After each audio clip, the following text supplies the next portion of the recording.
Hey there friends, and welcome back to Imagine with Royce. I am so excited that you have joined me today. This episode we are going to be restoring a Small World doll. This is an Indian doll from the Indian scene. He is like the snake charmer, and speaking of the snake, here he is. I actually sculpted him around the time that I acquired this doll in 2015, 2016, and I was just so excited to get him. But today we are going to be doing an entire restoration process. I'm going to be updating his costume. His costume isn't original, it's just his head area. The horn, actually, I don't know where I got it from, a vintage antique shop years ago. Yeah, we're going to be restoring him, giving him a nice display. But before we get to the doll, we're going to be working on his little snake friend. I still have his jar, which I painted, and you know what, I'm going to keep it. I really like the way it turned out, but the snake actually, I think, fell or something during a move, and he got really cracked. So I'm not only going to fix him, but I'm going to enhance him and make him a little bit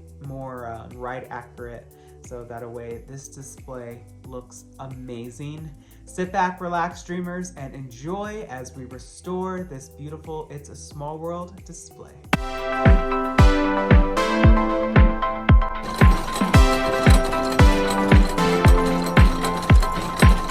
Alright friends, the first thing that we're going to do is work on this snake. I'm not going to resculpt him because I actually think I got the face pretty accurate. The only areas that need some help, of course, is this crack, but these, I don't know what these are, the side panels. I hate snakes, but these things that come out actually are a little bit lower on the original animatronic, and it actually has a different sort of design. So I'm going to use some putty and resculpt it and actually elong the snake a little bit longer, so that way when he fits in the jar, he sticks out just a little bit more. So let's get started.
really good progress for the day. Right now I'm gonna work on the base. I just colored it black, but then I was thinking, you know what? Mary Blair did such a fantastic job with the whole design of every single area in Small World. So I'm thinking about like riding the ride and just looking at all the different patterns and like textures in that area to see if I could copy that on here. So that way he kind of feels at home. He is retired now, but I want him to look and feel like his best, even though, you know, he's not in the ride anymore. So let's take a look at the area. As you can see, there are so many patterns going on and textures and colors. All right, so I'm going to go with this pattern.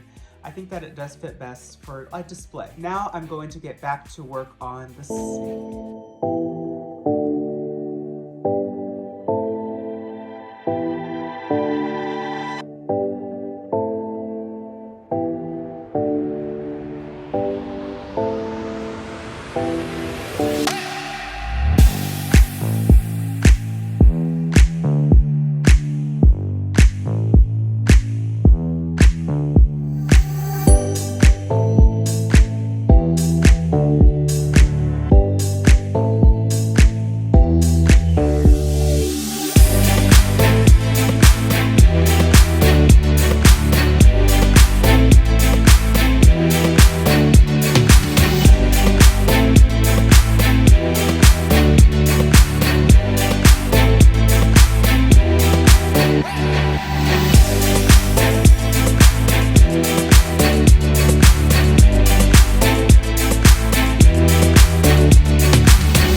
project this was. I love restoring these old animatronics, sets and props, and even adding to them. The snake was so much fun to do. I ended up not doing the diamond eyes because I looked actually at Disneyland's recently, and the gem, it kind of comes and goes, which I don't know if it falls off and then colleagues just paint them on. I really don't know, but usually SQS, we follow exact documentation, which calls for a diamond, but there are, I think it was in Paris, that their snake didn't have a diamond either. So I was like, you know what, I'm gonna take some artistic liberty here and just paint the diamond style on the eyes, which it came out really good. I'm so happy with this display. Now I had to figure out a place to put it. He is beautiful. I loved this animatronic, painting him both in the parks and this retired one. If you like this sort of content, please let me know. Leave in the comments what other animatronic you would like to see me restore. I don't have that many in my personal collection, but I have a pirate coming up, which is really exciting, and even the old hag from Snow White, so stay tuned for that. And always remember, dreamers, not only to follow your dreams, but to chase them. Later!